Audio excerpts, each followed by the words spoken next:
మనందరం ఒక విషయం గుర్తుపెట్టుకుందాం, పరిశుద్ధతే మన జీవిత గమ్యం కావాలి.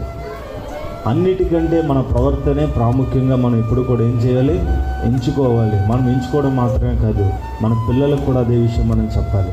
మనం ఎప్పుడైతే మనం పాపంతో పోరాడుతామో, పాపాన్ని మనం ద్వేషిస్తామో, ఆ తర్వాత మనం ఏ ప్రసంగాలు చేయవసరం లేదు.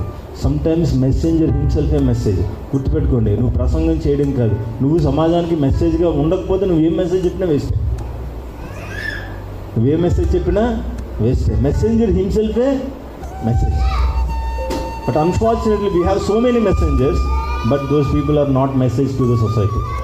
మనకి చాలామంది ప్రసంగికులు ఉన్నారు, కానీ వాళ్ళు ప్రసంగికులే, వాళ్ళు ప్రసంగం కాదు.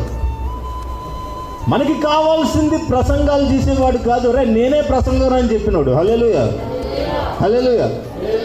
చేయొచ్చేమో, మనకి ప్రసంగాలు బాగా చేసేవాళ్ళు కాదు, రే బాబు నేనే ప్రసంగం అని ఇండేటిగా చెప్పినాడు కావాలి.